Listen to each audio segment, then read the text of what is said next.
আমরা এখন প্রথমে একটু স্বর নিয়ে কথাবার্তা বলতে চাই। এই যে স্বরবর্ণ আমরা বললাম 11টি, এই 11টি স্বরবর্ণকে আবার তিন ভাগে ভাগ করেছে। প্রধানত স্বরবর্ণগুলিকে প্রধানত তিনটি পর্যায়ে বা তিনটি পর্বে ভাগ করে আলোচনা করা হয়েছে। একটিকে বলা হয়েছে কি মাত্রাগত ভাগ, মাত্রাগত। আরেকটিকে বলা হয়েছে গঠনগত ভাগ, আরেকটিকে বলা হয়েছে উচ্চারণগত। আচ্ছা, উচ্চারণগত টানে লিখি, এটা কৌশলগত কারণে উচ্চারণগত, এবং আরেকটা কি গঠনগত। বাংলা স্বরবর্ণকে তিনটি ভাগে বা তিনটি পর্যায়ে ভাগ করে আলোচনা করা হয়। বাংলা স্বরবর্ণের প্রধান ভাগ কয়টি? তিনটি। কি ভাগ? মাত্রাগত ভাগ, উচ্চারণগত ভাগ, গঠনগত। এখন প্রশ্ন করবে মাত্রাগতভাবে স্বরবর্ণ কয় প্রকার? মাত্রাগতভাবে স্বরবর্ণ কয় প্রকার? সবাই জানেন মাত্রাগতভাবে স্বরবর্ণ তিন প্রকার। কি কি? একটি হলো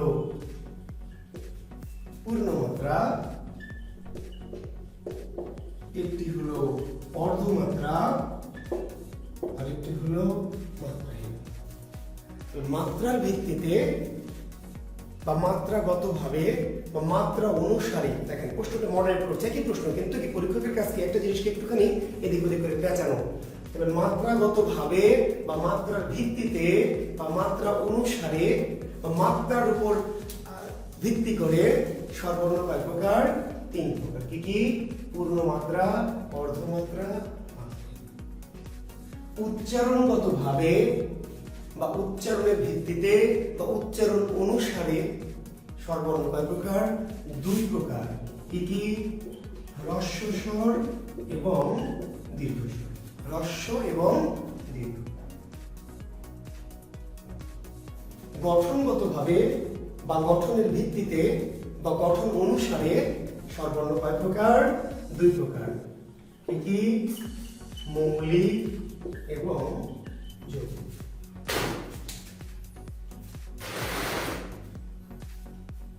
শিক্ষার্থী বন্ধুরা, তাহলে আপনি একটু লিখে নেবেন। মাত্রাগতভাবে পূর্ণমাত্রা, অর্ধমাত্রা, মাত্রাহীন। উচ্চারণগতভাবে হ্রস্ব এবং দীর্ঘ। গঠনগতভাবে মৌলিক এবং কি?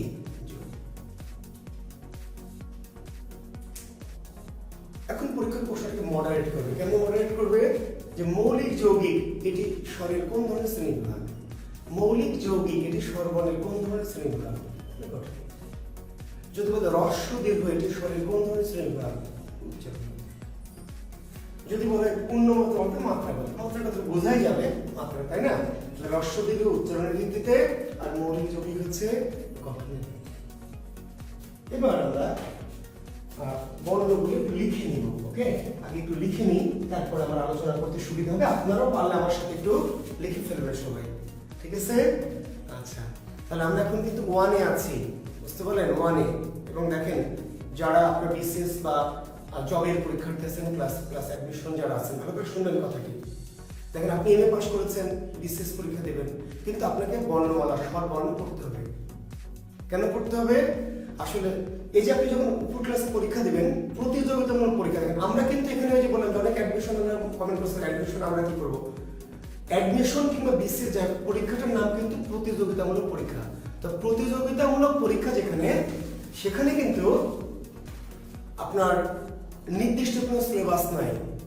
1 থেকে আপনার এই পর্যন্ত আপনি যা কিছু করেছেন সবই আপনার সিলেবাস। ভালো করে শুনবেন কথাটি, মনোযোগ দিয়ে, নাহলে কিন্তু বুঝতে পারবেন না। প্রতিযোগিতামূলক পরীক্ষা যেখানে, যেখানে পাশের পরীক্ষা, একটা হলো পাশের পরীক্ষা, সেটা ভিন্ন পাস, আর একটা প্রতিযোগিতামূলক পরীক্ষা, সেখানে আপনার সিলেবাস কি? আপনি 1 থেকে এই পর্যন্ত যা কিছু করেছেন সবই আপনার সিলেবাস।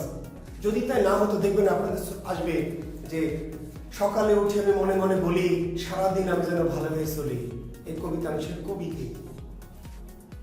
পিপিলিকা পিপিলিকা দলবল ছাড়ি একা, কোথা যাও বলে যাও ভাই, শীতের সঞ্চয় দায় খাদ্য খুঁজিতেছি ভাই। এই কবিতা রচয়ই থাকে। পাখি সব করে রব রাতি পোহাইল, কারণে কুসুম কলি সকলে ফুটিল। পঙ্ক্তির রচয়ই থাকে। এই কবিতাটা কি আপনার এমএ ক্লাসের, নাকি ইন্টারমিডিয়েট ক্লাসের, নাকি ডিগ্রি ক্লাসের? কোন ক্লাসের? আসলে এটা 3 বা 4 এর। চিকচিক করে বলে কোথায় নেই কাদা, দুই ধারে কাল বন ফুলে ফুলে সাদা। কিংবা মাগো আমার ষোলক বলা কাজলা দিদি করি, যতীন্দ্রমোহন বাগচি, তাই কবিতার নাম কি, কবির নাম কি। তার মানে কেন আপনি এমএ পাস করেও, তাই না, আপনি ফরেন অ্যাফেয়ার্স ক্যাডার চয়েস দেবেন বা প্রশাসন চয়েস দেবেন, কেন আপনাকে ওই থ্রির বাচ্চার কবিতা পড়তে হচ্ছে? বিষয়টি আসলে প্রতিযোগিতা পরীক্ষা এবং অ্যাডমিশনে কিন্তু আসে। ভাত দেয়া হারামজাদা, নইলে মানচিত্র খাবো, কিংবা আমাদের ছোট নদী চলে বাঁকে বাঁকে, বৈশাখ মাসে তার হাঁটু তল থেকে, কিংবা আমাদের দেশে হবে সেই ছেলে কবে, কথাই না বড় হয়ে কাজে বড় হবে, কার লেখা শুনতে পারি আসে। কেন আসে বলি? কারণ হচ্ছে প্রতিযোগিতামূলক পরীক্ষা মানে আপনি 1 থেকে এই পর্যন্ত যা কিছু পড়ে এসেছেন সবকিছু কিন্তু কি আপনার পড়া। তো যেটি বলছিলাম, আমরা কিন্তু 1 ক্লাসে আছি, 1 ক্লাস থেকে আস্তে আমরা 2 এ উঠবো, 3 তে উঠবো, 5 উঠবো, এইভাবে আমরা আস্তে আস্তে বিসিএস পর্যন্ত যাব। ইন্টার, অ্যাডমিশন, 9, 10 সব পার করে কি চলে যাব। কাজে ব্যাকরণের ক্লাস আমার এখানে 3 বাচ্চাও করতে পারবে, 8, 5, 9 বিষয় হচ্ছে আমি বাংলা ব্যাকরণ পড়াবো, যার যা কিছু লাগবে। এর বাইরে বাংলাদেশের কোনো পরীক্ষা আমি যা পড়াবো ইনশাআল্লাহ এর বাইরে কোনো কিছু লাগবে না। ওকে, তো অনেক কথা বলতে চাচ্ছি না, পড়াতেই চাই। তো আমরা বর্ণগুলো একটু লিখে ফেলি, তাই না? মনে করি আমরা 1 ক্লাসে আছি, আমরা এরকম করে একটা ক্লাস পারাবো আর একটা ক্লাস করে তার 2 এ উঠবো, 3 তে উঠবো, আমরা 1 এ। তাহলে আমরা স্বরবর্ণগুলো লিখি। তাহলে দেখেন,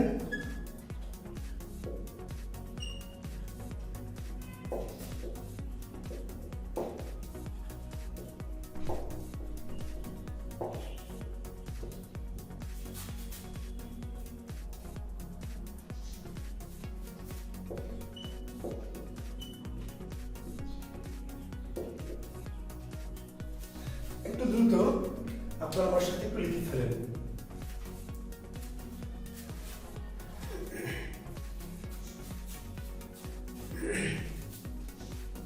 আশা করি আপনারা লিখেছেন। তাহলে এটা হলো অ, এটা হলো আ, এটা হলো হ্রস্ব ই, এটা দীর্ঘ ই, এটা হ্রস্ব উ, এটা দীর্ঘ উ, এটা রি, এটা এ, ওই, ও, ও। ঠিক আছে? তাহলে স্বরবর্ণের সংখ্যা কয়টি? 11টি। এখন শিক্ষার্থী বন্ধুরা, এটা আমি লিখে ফেলেছি। এখন দেখেন, মাত্রাহীন স্বরবর্ণ কয়টি? প্রশ্ন হবে, আপনি এখান থেকে দেখে উত্তর দিবেন। বলে তো মাত্রাহীন স্বর কয়টি স্বরের পর মাত্রা দেয়নি? আমি আশা করছি আপনারা বললাম যে আপনারা বুঝতে পারছেন। দেখেন, এই 4টি বর্ণের পর আমরা কি মাত্রা দেইনি, কোনো মাত্রাই নেই, কোনো মাত্রা উপরে মাত্রা নেই, এর নাম মাত্রাহীন। তাহলে মাত্রাহীন স্বরবর্ণ কয়টি? 4টি। মাত্রাহীন স্বরবর্ণের সংখ্যা কয়টি? 4টি। ঠিক আছে, এ, ওই, ও, ও।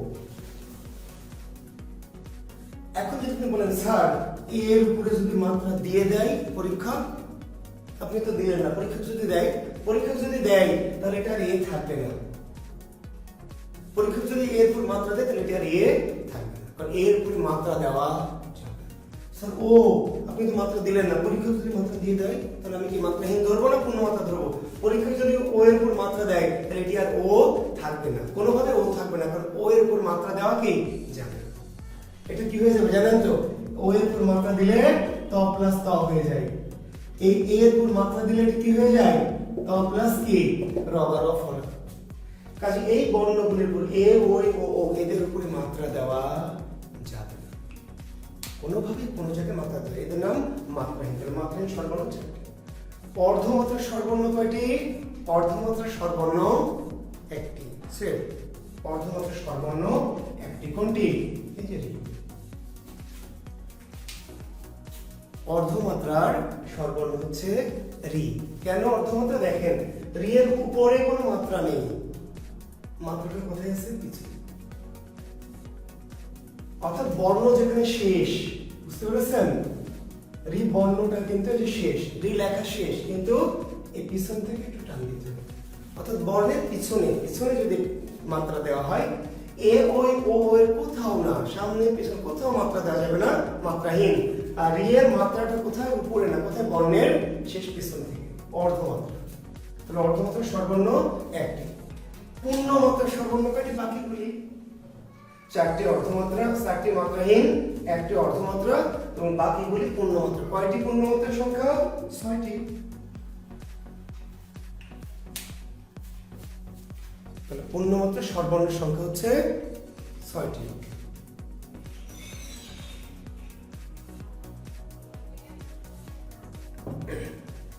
শিক্ষার্থী বন্ধুরা, এখন পরীক্ষা প্রশ্নটাকে মডারেট করতে চাই, বিশেষ করে যারা বিসিএস বোর্ড প্রতিযোগিতামূলক পরীক্ষা যারা দেবেন, এখানে হয়তো আমার দু একজন আরো একটু নিচু ক্লাসের আছেন, কিন্তু আমি মূলত প্রতিযোগিতামূলক পরীক্ষাটা হাইলাইট করছি। পরীক্ষা করবে কি, পরীক্ষা সবসময় আপনাকে বিভ্রান্তি করে ফেলতে চাই বলে কিন্তু আপনি বিভ্রান্ত হন, বুঝতে পারলেন? ছাত্ররা বিভ্রান্ত হয় কেন?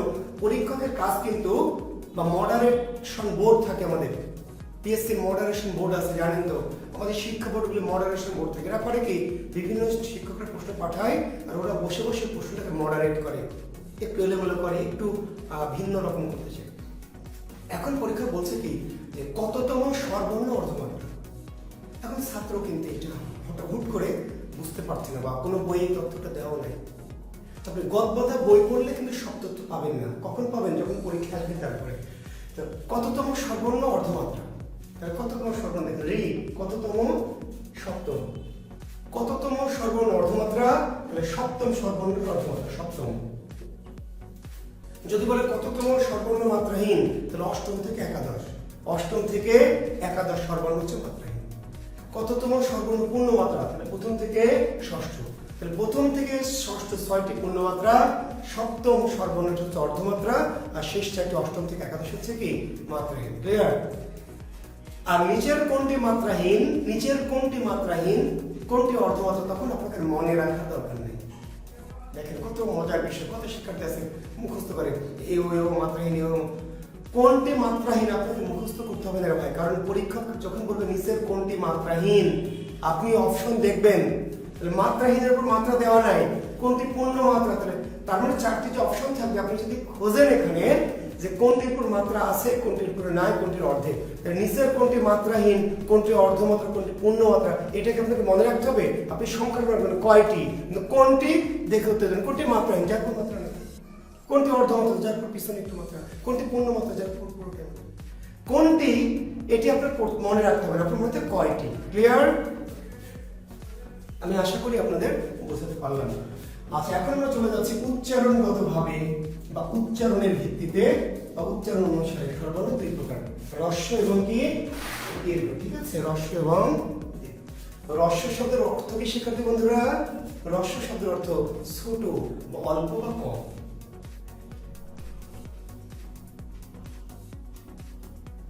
খুব গুরুত্বপূর্ণ কমেন্ট থাকলে। হ্রস্ব শব্দের অর্থ কি? কম বা অল্প বা ছোট, হ্রস্ব। আর দীর্ঘ শব্দের অর্থ কি? বড় বা বেশি। এখন এই স্বরবর্ণগুলির মাঝে কিছু হচ্ছে হ্রস্ব স্বর এবং কিছু হচ্ছে দীর্ঘ স্বর। তার মানে কিছু হচ্ছে ছোট আর কিছু বড়। কি সাইজে না ওজনে না আকার আয়তনে?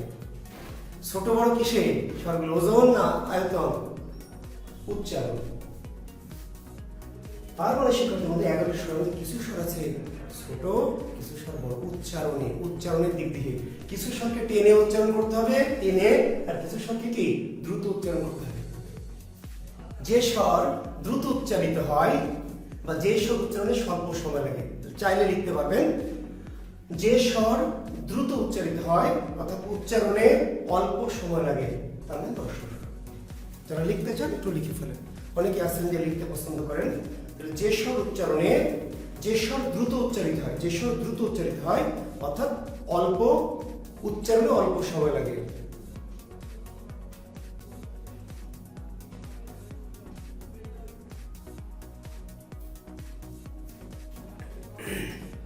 তার মানে হ্রস্ব স্বর। আর দীর্ঘ স্বর কি?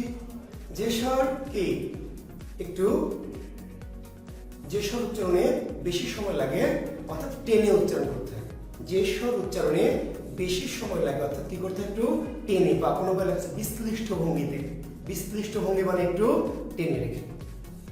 যে স্বর উচ্চারণে অল্প সময় লাগে, ঠিক আছে, সরি, যে স্বর উচ্চারণে বেশি সময় লাগে তথা কি টেনে বা বিশ্লিষ্ট ভঙ্গিতে উচ্চারিত হয়। বিশ্লিষ্ট ভঙ্গিতে, টেনে বা বিশ্লিষ্ট ভঙ্গিতে উচ্চারিত হয়, তাকে বলা হয় দীর্ঘ। এখন সংজ্ঞা কিন্তু আমাদের কাজ না। এই যে বললাম প্রতিযোগিতামূলক সংজ্ঞা কাকে বলে এটা না, কোনটি হ্রস্ব স্বর কোনটি, দীর্ঘ স্বর কোনটি, এটা প্র্যাকটিক্যাল। তত্ত্বীয় মানে কাকে বলে এরকম জিনিসটা আমাদের কিন্তু যে কোনো প্রতিযোগিতা পরীক্ষায় অ্যাডমিশন হোক আর জবের জন্য প্রাইমারি হোক নিবন্ধন কম আসবে। আসবে কি নিচের কোনটি রস্বস্বর, নিচের কোনটি দীর্ঘস্বর। আমি জেনে রাখলাম ভালো হলো যে অল্প সময় লাগে রস্বস্বর, দ্রুত উচ্চারিত রস্বস্বর, আর বেশি সময় লাগে টেনে উচ্চারণ করতে দীর্ঘস্বর। ঠিক আছে, এখন একটু আরেকটু যাই, গভীরে যাই, তাহলে সুবিধা হবে আমাদের। যেমন দেখেন এটা আমরা কিন্তু বলছি রস্বই, আর এটাকে বলছি কি দীর্ঘই। আসলে আমরা উচ্চারণের সময় এত কিছু ভেবে করছি না। শিক্ষার্থী বন্ধু দেখেন এটা হলো ইট, এটা কি ইট। এখন এটার উচ্চারণ কি ঈদ। আচ্ছা ঈদ না, যদি দীর্ঘই দিয়ে হয় তাহলে বানানটা হচ্ছে ঈদ। আপনি যদি বলেন ঈদ তাহলে উচ্চারণটা ভুল। আজ আমাদের কি বলতে হবে ঈদ। আর যদি বলেন যে ওই যে দেখা যায় একটা ইট, তাহলে হবে না। আমি ধরেন বাড়ি বানাবো, তাই না? তাহলে আমার লাগবে 1000 ইট, হবে না। 1 কোটিও যদি লাগে তাহলে কি বলবো আমার লাগবে 1 কোটি ইট, আমার লাগবে 1 কোটি ইট। কিন্তু দীর্ঘই যদি দেয় তাহলে সেটা উচ্চারণটা কি হবে একটু টেনে ইট। দেখেন ঈদ বানাতে যদি এখন না এই এত লম্বা ঈদ নাই, এখনকার ঈদ কি হয়ে গেছে ছোট ঈদ, বুঝতে পারলেন? এখন ঈদ ছোট হয়ে গেছে, তো বানান বিধান নিয়ে পরে কথাবার্তা বলবো। আচ্ছা দেখবেন শিক্ষার্থী বন্ধুরা খুবই গুরুত্বপূর্ণ একটি কথা আলোচনা করবো। দেখেন এটা একটা কি, এটা একটা কি। শত শত বিভ্রান্তি, শত শত শিক্ষার্থীর কাছ থেকে এই প্রশ্ন আমাদেরকে পেতে হয়েছে, স্যার এই কি রস্বইকার আবার কি দীর্ঘইকার, কেমনে কখন কি, কখনো রস্বই কখনো দীর্ঘই, কেন এরকম বা কখন কি। খুব মনোযোগ দিয়ে শুনবেন আমার কথাটি। কি রস্বই হতে পারবে, দীর্ঘই হতে পারবে, দুটোই হতে পারবে। কিন্তু আপনি যখন রস্বই দিবেন তাও ভুল, যখন দীর্ঘই দিবেন তাও ভুল। কেন? কারণ আপনাকে জেনে দিতে হবে যে আসলে আমাকে কখন রস্বই দিব, কখন কি দীর্ঘই দিব। আচ্ছা শিক্ষার্থী বন্ধুরা দেখেন, আমাকে ধরে নেন যে আমি ফোনে আপনার সাথে কথা বলছি, বা আমার একজন প্রেমিকা আছে ধরেন আলিয়া ভাট, হ্যাঁ, তার সাথে আমি কথা বলছি ফোনে, টেলিফোনে। এখন যদি জিজ্ঞেস করছি দুটো বিষয় খেয়াল করেন, দুটো প্রশ্ন। একটা হলো তুমি, এটা একটা প্রশ্ন আমার, আর এটি আরেকটি প্রশ্ন। ভালো করে লক্ষ্য করুন, আবার বলছি ব্যাকরণ যদি বুঝতে পারেন, বুঝে ফেলতে পারেন তাহলে ব্যাকরণ খুবই সিম্পল। এটি একটি বাক্য প্রশ্ন, এটি আরেকটি বাক্য। এখন আমি যখন কাউকে বা আপনি যখন কাউকে প্রশ্ন করছেন ফোনে, আপনার কোনো প্রিয়জন থাকে দূরে কোথাও, ফোনে কথা বলবেন, আমি আপনার কাছে প্রশ্ন করছি, এই দুটো প্রশ্ন আপনি বলবেন, কোন প্রশ্নটা আগে বলবেন জানেন? কোন প্রশ্নটি আপনি আগে করবেন? এই দুটো প্রশ্ন আপনি ফোনে একজনকে জিজ্ঞেস করবেন। কোন প্রশ্ন করবেন? এই প্রশ্নটা করবেন, তারপরে করবেন এই প্রশ্ন। পার্থক্য কি? এখন যদি আপনি বলেন তুমি কি খাও, তুমি কি খাও, তুমি কি খাও, এটা বলা যাবে না শুরুতে, তাহলে প্রশ্নটা ভুল হবে। তুমি কি খাও, সে খায় কিনা আপনি কেমন করে জানলেন? আপনি তো ফোনে কথা বলছেন, আপনাকে জিজ্ঞেস করতে হবে তুমি কি খাও, তুমি কি খাও। তখন সে বলবে যে হ্যাঁ আমি খাই। এবার আপনি জিজ্ঞেস করতে হবে যে তুমি কি খাও। এবার সে বলবে আমি ভাত খাই, রুটি খাই, কলা খাই। তুমি কি চাও, তার সাথে থাপ্পড় মারতে চাই বেয়াদব। তুমি কি চাও এটা আগে জিজ্ঞেস করা যাবে না, আগে জিজ্ঞেস করতে হবে এই তুমি কি চাও, তুমি কি চাও। যদি সে বলে যে হ্যাঁ চাই, তখন বলতে পারো যে তুমি কি চাও। তুমি কি পড়বে, ঘরে ডিপ পড়বো, আমি আপনার কাছে পড়বোই না, আমাকে জিজ্ঞেস করতে হবে তুমি কি আমার কাছে পড়বে, তুমি কি পড়বে। তুমি যদি বলে হ্যাঁ স্যার আমি পড়বো, এবার জিজ্ঞেস তুমি কি পড়বে, আমি বিশেষ পড়বো বা বাংলা পড়বো, ব্যাকরণ পড়বো। তাহলে একটা কি, যে কি এর উত্তর হ্যাঁ অথবা না, ইয়েস অর নো, হ্যাঁ অথবা না, এটা হলো রস্বইকার দিতে হবে। আর যে কি এর উত্তরে কোনো বিষয় উত্তর দিতে হবে সেটা হচ্ছে দীর্ঘইকার। এখন ম্যাক্সিমাম ভুল করে, অনেক কোচিং সেন্টার, অনেক টিচার, অনেক বই পুস্তক বললে হয়তো বলবেন যে স্যার আপনি আবার এমন কি হলেন যে বন্ধুরা ভুল করে। কেউ কেউ ভুল করে না, হ্যাঁ বাংলাদেশে আরো 2-4 শিক্ষক আছে ভুল করে, অনেক জায়গায় আমি দেখেছি। দেখেন তোমার নাম কি, তোমার নাম কি, এখন বলেন এই প্রশ্নটা রস্বই না দীর্ঘই দিয়ে হবে? তোমার নাম কি? আমাকে যদি জিজ্ঞেস করতো যে আপনার তোমার নাম কি, তাহলে কি আমি বলবো যে হ্যাঁ, তাই কি বলার সুযোগ আছে? তাহলে আমার নাম, তোমার নাম কি? আমার নাম জুয়েল কিবরিয়া। আমি কি উত্তর দিয়েছি? এটা অবশ্যই রস্বইকার দিয়ে লেখা যাবে না, ভুল হবে। কিন্তু অনেক প্রশ্নে আমি দেখেছি, অনেক জায়গায় অনেক দামি দামি প্রতিষ্ঠানের প্রশ্ন এটা, বাংলাদেশের রাজধানীর নাম কি? তো বাংলাদেশের রাজধানীর নাম কি? উত্তর কি হ্যাঁ, এর উত্তর কি না? না, তাহলে অবশ্যই কিন্তু দীর্ঘিকার দিতে হবে। তোমার নাম কি? তোমার গ্রামের নাম কি? অবশ্যই কিন্তু বোঝেন না, বানান বোঝেন না। আমি রস্বইকার দিয়ে প্রশ্ন করতে পারবো কখন জানেন? আমাকে যদি কেউ বলছে, আমাকে ফোন দিচ্ছেন, এই যে ইদানিং আমার ফোন আসছে অনেক, আমার নাম্বার দেওয়া আছে জাকির বিসিসি তে, বলছে আপনি কি জুয়েল কিবরিয়া স্যার? বলছে আপনি কি জুয়েল কিবরিয়া স্যার বলছেন? তখন আমি কি বলছি? হ্যাঁ, এটা রস্বইকার। আমি যখন আপনাকে ফোন করবো, তোমার নাম কি? তাহলে অবশ্যই দীর্ঘিকার। বলছো আমার নাম অমিত বা সুমিত বা সুমন। এবার আমি বলছি হ্যাঁ, তুমি কি সুমন বলছো? হ্যাঁ। যখন আপনি, তার মানে দুটোই প্রশ্ন করা যাবে, দুটোই হবে, কিন্তু আপনি কি প্রশ্ন করছেন তার উপর নির্ভর করবে রস্বই নাকি দীর্ঘই। তো যখন এই যে রস্বই দিয়ে করছি, হ্যাঁ অথবা না, কোন রস্বই দিয়ে, আর যখন উত্তর চাই তখন দীর্ঘই দিয়ে। এইটিকে বলা হয় অব্যয়। শিক্ষার্থী বন্ধুরা লিখে নেন, খুবই গুরুত্বপূর্ণ। এইটিকে বলা হয় অব্যয়। এই কি এর নাম কি? অব্যয়। আর এই কি বলা হয়? সর্বনাম। পরীক্ষায় বাক্য দিয়ে বলবে এই বাক্যের কি কি। এখন শিক্ষার্থী বলছে স্যার এই বাক্যের কি কি, এই কি কি আবার কি, এ আবার কি, কি কি কি এ কি, তার মানে কি কি, কোন কি কি? রস্বইকার কি? অব্যয়। দীর্ঘইকার কি? সর্বনাম। ইয়েস অর নট, হ্যাঁ অথবা না, অব্যয়। হ্যাঁ বা না, এটা অব্যয়। তাহলে যে কি এর উত্তর হ্যাঁ বা না, সেটি অব্যয়। আর যে কি কোনো বিষয়ের পরিবর্তে বসেছে, মানে যে কি এর প্রশ্নে কোনো উত্তর বিষয় বলতে হবে, উত্তর দিতে হবে, সেটা হলো সর্বনাম। সেটা হলো কি? সর্বনাম।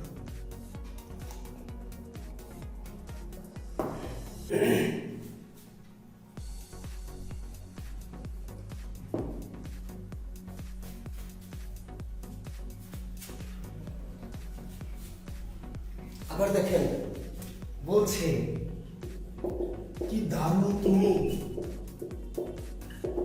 কি দারুণ লাগছে তোমার। বলেন দীর্ঘই না রস্বই? কি দীর্ঘই, দীর্ঘই।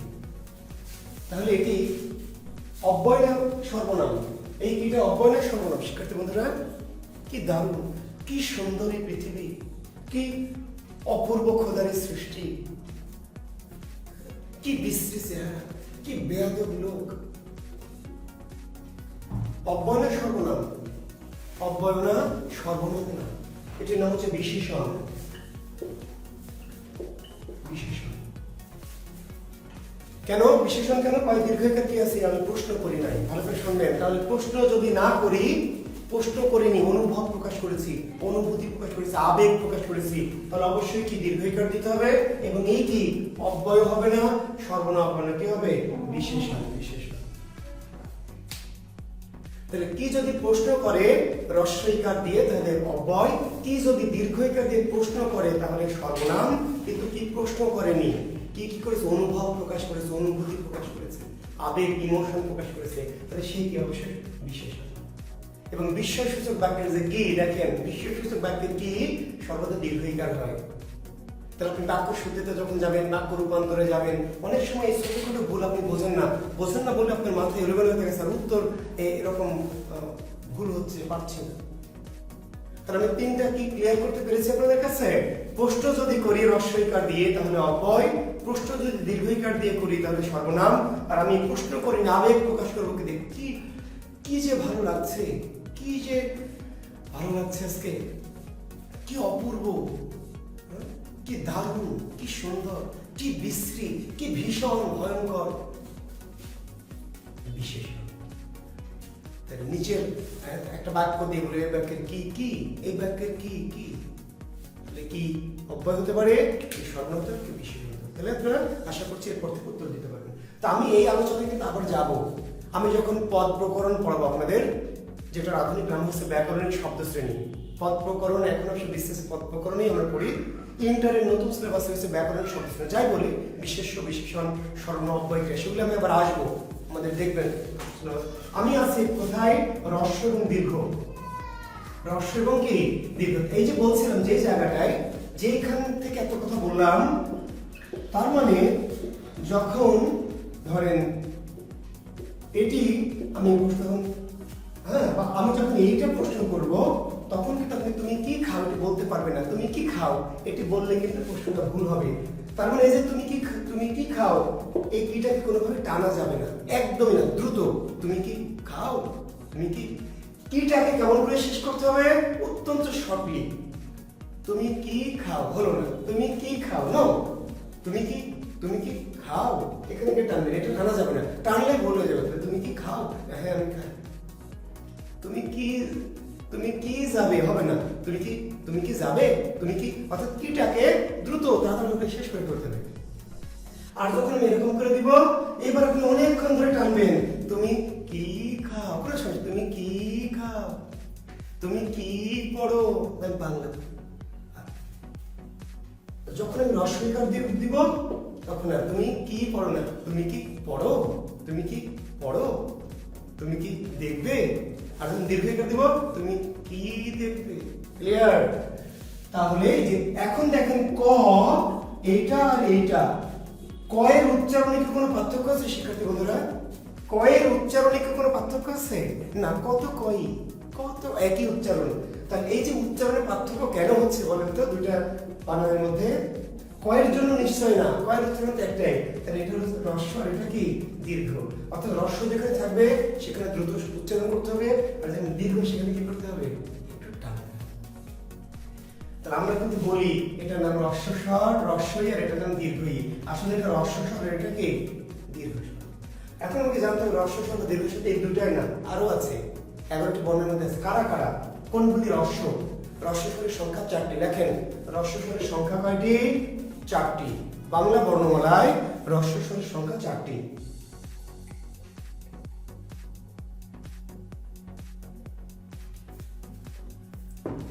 কি কি দেখেন, অ, ই, উ এবং ঋ।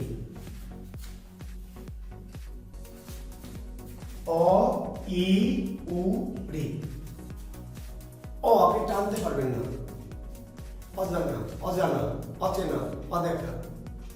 বলুন অজানা হবে না, অজানা, অজানা, অচেনা, অটা।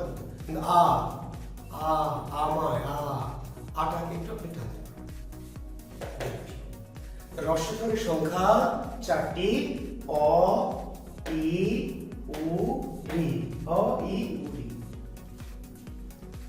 তাহলে কয়টি? 4টি। কোনটা কোনটা কোনটা কোনটা আপনাকে মুখস্থ রাখতে হবে না, যদি রাখেন সমস্যা নেই, কিন্তু রাখতে হবে না কেন? স্বরবর্ণ প্রথম থেকে একটা পর পর, খুবই সিম্পল ইকুয়েশন। স্বরবর্ণ প্রথম থেকে একটা পর পর, প্রথমটা, তারপরে একটা বাদ, পরেরটা, তারপরেরটা, তারপরে একটা বাদ, পরেরটা। প্রথম, তৃতীয়, পঞ্চম স্বরবর্ণের প্রথম, তৃতীয়, পঞ্চম এবং সপ্তম হ্রস্বস্বর। কিশোর আর বাবা বলছি একটা পর পর, অ আবার হ্রস্বই, দীর্ঘইবাদ হ্রস্ব, দীর্ঘইবাদ ঋ, একটা পর পর 4টা স্বরের নাম কি? হ্রস্বস্বর। তাহলে নিচের কোন স্বর উচ্চারণে অল্প সময় লাগে, কোন স্বর দ্রুত উচ্চারিত হয়? হ্রস্বস্বর। কোনটা কোনটা? অ, ই, উ, ঋ। দীর্ঘস্বর কয়টি? 7টি। কোন 7টি? বাকিগুলা মনে রাখার দরকার নেই। কেন মনে রাখার দরকার নাই শিক্ষার্থী বন্ধুরা? মনে রাখবো না তো কি করে হবে, পরীক্ষা কেমনে পারবো? হ্রস্ব 4টা যদি বোঝেন যে একটা পর পর 4টা হ্রস্ব, বাকিগুলা দীর্ঘ। নিচের কোনটি হ্রস্ব কোনটি দীর্ঘ আপনার তো অপশন থাকবে ভাই, 4টে অপশন থাকবে না? তাহলে আপনি হ্রস্ব কথা যদি বোঝেন যেটা হ্রস্ব, হ্রস্বের বাইরে থাকবে সেটা দীর্ঘ, নিচের কোনটি দীর্ঘস্বর, হ্রস্ব বাদ দিলে যেটা থাকবে সেটা দীর্ঘ। বোঝেন? বুঝতে হবে। কোনটি রবীন্দ্রনাথের উপন্যাস নয়, তো আপনি কেমনে পড়বেন কোনটি রবীন্দ্রনাথের উপন্যাস নয়? 1 কোটি উপন্যাস আছে রবীন্দ্রনাথের নয়, আপনি রবীন্দ্রনাথের নয় পড়বেন না, পড়বেন কোনটি রবীন্দ্রনাথের উপন্যাস। কোনটি নজরুলের উপন্যাস নয়, নয় আসলে আপনি পড়বেন না, পড়বেন কোনটি রবীন্দ্রনাথের উপন্যাস। তো অপশন 4টা থাকবে, তার মধ্যে 3টি রবীন্দ্রনাথের উপন্যাস হবে, একটা হবে না। রবীন্দ্রনাথের উপন্যাসগুলো যদি জানা থাকে তাহলে এটা রবীন্দ্রনাথের, এটা রবীন্দ্রনাথের, এটা না। তাহলে আপনাকে হয় হয় জানতে হবে, হয় হয় বাদ দিলে যেটা থাকবে সেটা নয়। ক্লিয়ার কথাটি? হয় হয় আপনি নয় জানতে হবে না, জানতে হবে হয়। আর হয় বাদ দিয়ে যেটা থাকবে সেটা নয়। এটা নজরুলের হয়, এটা হয়, এটা হয়, তাহলে এটা নয়। তো সেটা আমরা আরো করে আলোচনা করবো, প্রশ্ন যখন আমি করবো নিশ্চয়ই বুঝতে পারবেন। তাহলে রস্য স্বরের সংখ্যা 4টি, দীর্ঘস্বরের সংখ্যা 7টি, ঠিক আছে? অ, ই, উ, রি, 4টি রস্য আর বাকিগুলো হচ্ছে দীর্ঘস্বর। আশা করছি এইটুকু আপনি বুঝতে পেরেছেন আপনারা। আমরা এবারে যাচ্ছি গঠনগতভাবে, কিসের ভিত্তিতে? গঠনের ভিত্তিতে বা গঠনগতভাবে আমরা ভাগ করেছি মৌলিক এবং কি যৌগিক, তাই না? যে স্বরকে ভাঙা যায় না, বিশ্লেষণ করা যায় না, যে স্বরকে ভাঙা যায় না, বিশ্লেষণ করা যায় না, সেটি কি রস্য স্বর, ঠিক আছে? যে স্বরকে ভাঙা যায় না, বিশ্লেষণ করা যায় না, সরি সেটা রস্য স্বর না, মৌলিক স্বর, সরি শিক্ষার্থীরা। যে স্বরকে কি ভাঙা যায় না, বিশ্লেষণ করা যায় না, তার নাম কি মৌলিক স্বর। তাহলে যৌগিক স্বর কি? যে স্বরকে ভাঙা যায়, বিশ্লেষণ করা যায়, ভাঙা যায় না, বিশ্লেষণ করা যায় না, মৌলিক। ভাঙা যায়, বিশ্লেষণ করা যায়। গঠনের ভিত্তিতে বা গঠনগতভাবে স্বরবর্ণ লিখব, ঠিক আছে? শিক্ষার্থী বন্ধুরা, এবার আমরা কিন্তু আরো মনোযোগ লাগবে, ঠিক আছে? দেখেন 11টি বর্ণ লিখেছি আমরা, বর্ণ কয়টা লিখেছি? 11টা। প্রত্যেকটি এক একটি বর্ণ, এক একটি বর্ণ বলে তো 11টি। তাহলে এটা একটি বর্ণ, এটা একটি বর্ণ, প্রত্যেকটা এক একটা করে বর্ণ, একটা একটা করে। আসলে আমাদের এখানে প্রত্যেকটি এক একটি করে বর্ণ মনে হলেও এদের মাঝে দু একটি বর্ণ আছে যার একটি বর্ণ নয়, দুটি বর্ণের জোড়া। ভালো শুনবেন, আমরা দেখছি একটা একটা করে বর্ণ, কিন্তু আসলে একজনের মতো মনে হলেও এখানে কেউ কেউ আছে তাদের দেখতে একজনের মতো লাগছে, কিন্তু সেটা দুইজন। শিক্ষার্থী বন্ধুরা দেখেন, পার্কে যাবেন, পার্কে, হ্যাঁ, আমাদের আছে শহরে আছে যে শহীদ এম কামরুজ্জামান পার্ক, আছে ভদ্রা পার্ক, খুব বিখ্যাত, তাই না? রাজশাহী শিক্ষার্থীরা চেনে। তখন পার্কে যখন বা আপনার এলাকা নিশ্চয়ই এমন কোনো পার্ক আছে যেখানে খুব জুটি টাইপের লোকজন যায়। তো আমাদের এই পার্কে দুপুরবেলা দেখা যায় গিয়ে, যদি যান কখনো দেখবেন যে দূর থেকে দেখে মনে হচ্ছে একজন, যখন আপনি একটু কাছে যাবেন দেখেন যে ওরে আল্লাহ দুইজন, আপনাকে দেখে দুজন হয়ে গেছে। আপনি আবার একটু দূরে গেলেন, দেখেন যে আবার একজন, আবার কাছে যান, দূর থেকে দেখে একজন আছে। তাহলে আমাদের অনামিকা, আমাদের এই যে এখানে একটা বিশ্ববিদ্যালয়ে পড়ে, রাজশাহী বিশ্ববিদ্যালয়ে অনামিকা, ঠিক আছে? ইংরেজিতে পড়ে অনামিকা আর বাংলায় পড়ে ইমন। ইংরেজিতে পড়ে অনামিকা, বাংলায় পড়ে ইমন। এই অনামিকা আর ইমন যখন পার্কে যাবে তখন দুইজন কিন্তু দুই থাকবে না, কি হয়ে যাবে? দুইজন এক হয়ে যাবে। এক হয়ে যাবে না? আচ্ছা, এক হয়ে গেলে আপনার কোনো সমস্যা আছে? না, সমস্যা নেই, এক হয়ে যাক। তো আপনি কিন্তু কাছে যাবেন না, অনামিকা ইমনকে যখন এভাবে এক হয়ে দেখবেন, আপনি কি কাছে যাবেন না? কাছে গেলে, তাই না, যাওয়া যাবে না, ডিস্টার্ব করা ঠিক হবে না, তাই না? স্বাধীন দেশ, কলিকা, আপনার কি?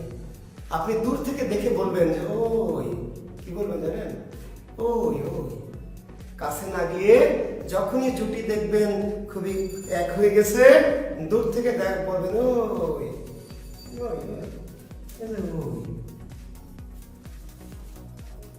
এই ওই, এই ওই হলো যৌগিক বর্ণ।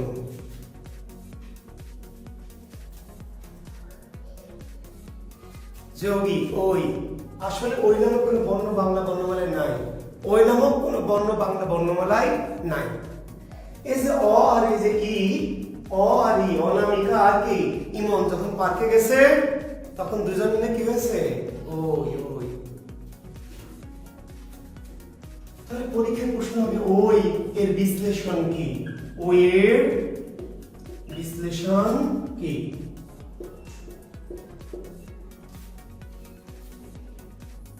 ওই এর বিশ্লেষণ কিংবা ওই এর বিশ্লিষ্ট রূপ কি, কিংবা নিচের কোনটি ওই এর সঠিক বিশ্লেষণ, কিংবা ওইকে ভাঙলে কি পাওয়া যায়, ওই কি কি দিয়ে তৈরি, ওই এর মাঝে কি কি আছে, নানান প্রশ্ন, একই উত্তর। কিংবা সিম্পল এটি প্রশ্ন করা যায়, ওই ইজ ইকুয়াল টু হোয়াট, কি অযোগ ই। অনামিকা আর ইমন, অনামিকা রিমন মিলে কি তৈরি হয়েছে ওই ওই ওই, ঠিক আছে। আচ্ছা এখন শিক্ষার্থী বন্ধুরা তাহলে ওই ইজ ইকুয়াল টু অযোগ ই, অযোগ ই। এখন বাজারের দুই একটি বইয়ে বা কোনো কোনো বইয়ে ও না দিয়ে দেওয়া আছে কি অযোগ ই, এটা দেওয়া আছে দেখবেন থাকতে পারে, আপনি যখন পরে আমাকে প্রশ্ন করবেন বা কনফিউজড হবেন এটা দেওয়া আছে। তাহলে এটা কি ভুল না শুদ্ধ? এটা হতে পারবে বিকল্পে। এখন এখানে একটা জিনিস ঝামেলা, বিকল্প মানে হলো যখন অ্যাকচুয়াল উত্তরটি থাকে না তখন কাছাকাছি কোনো একটা বিকল্প উত্তর থাকলে এটা নিতে হবে। বিকল্প কেন শিক্ষার্থী বন্ধুরা? আসলে এই মাঝে মাঝে অ না হয়ে ও এর মতো হয়, অর্থাৎ আসলে এটি মূল উত্তর, এটি থাকলে এটি দেওয়া যাবে না। ভালো করে শুনবেন, বিভ্রান্তি এড়ানোর জন্য আমার কথা খুব মনোযোগ দিয়ে শুনতে হবে। আসলে ও ইজ ইকুয়াল টু অযোগ ই, অযোগ এটি উত্তর, এটি থাকলে আর কোনো দিকে তাকানো যাবে না। কিন্তু এইটা যদি অপশনে না থাকে, অপশনে যদি না দেখেন তাহলে এইটা উত্তর দেওয়া যায়। এখন যদি দুইটাই থাকে তাহলে অবশ্যই বোঝালাম যে যখন থাকবে অযোগী তখন তো আর আপনি আর অন্য দিকে তাকাবেন না, কিন্তু যখন এটা খুঁজে পাচ্ছেন না তখন আপনি অযোগ ই দিতে পারবেন। কেন কেন উত্তর দিই দেখেন, বর্গীয় জ আকার না আকার অজানা, অজানা কিন্তু তয় হ্রস্ব ই তখন আবার অতি না কি অতি ও, এটা কিন্তু ও জানা না সেক্ষেত্রে এটা হলো অজানা, কিন্তু এটা অতি নাকি অতি ও। এই কিন্তু মাঝে মাঝে এর উচ্চারণ এর মতো হয়, আবার মাঝে মাঝে কি ও এর মতো হয়। তো এখানে একটা ঝামেলা আছে। হ্যাঁ ধরেন সরিয় ভয়রস্বই ন অন্তস্থ, এটা অভিনয় নাকি অভিনয় ও নাকি বলেন অভিনয়, আমি অভিনয় করব নাকি আসলে লিখেছেন কিন্তু উচ্চারণটা কি অভিনয়।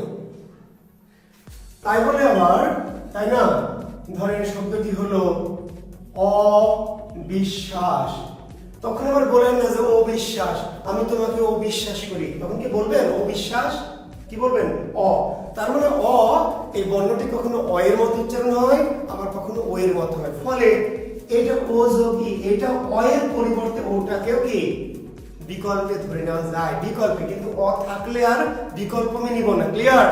থাকলে অযোগী, আর অযোগী যদি না থাকে তাহলে অযোগীটা নিতে হবে। এটা কোনো বই উত্তর দিলে এটা ভুল না, এটা ভুল বলতে পারা যাবে না, তবে অবশ্যই এটি একটু দুর্বল উত্তর, এটি থাকলে এটি দেওয়া সুযোগ নেই, ক্লিয়ার? Thank you. আচ্ছা এখন তাহলে যৌগিক স্বরবর্ণ কি একটাই ওই না আরো একটি আছে? যৌগিক স্বরবর্ণ কয়টি? লেখেন দুইটি। যৌগিক স্বরবর্ণের সংখ্যা কয়টি? দুইটি। কি কি? ওই আর হচ্ছে ও। শিক্ষার্থী বন্ধুরা লিখে নিন যৌগিক স্বরবর্ণের সংখ্যা কয়টি? যৌগিক স্বরবর্ণ দুইটি, ঠিক আছে? যৌগিক স্বরবর্ণ দুইটি। যৌগিক স্বরবর্ণের সংখ্যা কয়টি? যৌগিক স্বরবর্ণের সংখ্যা হচ্ছে দুইটি।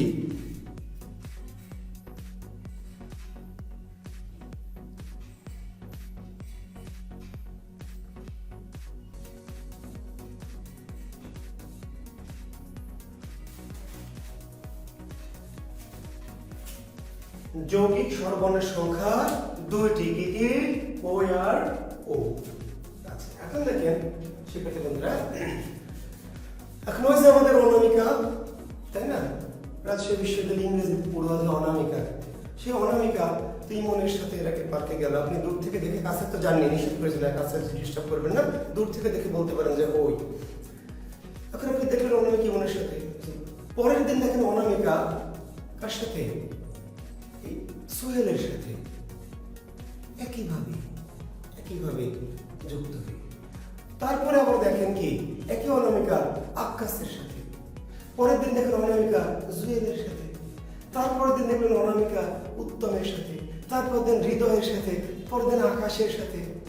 এখন এই দৃশ্য দেখলে আপনি কি বলবেন বলেন তো? আপনি বলবেন ওয়াও ওয়াও ওয়াও, মানে বাংলাদেশটা এগিয়ে যাচ্ছে।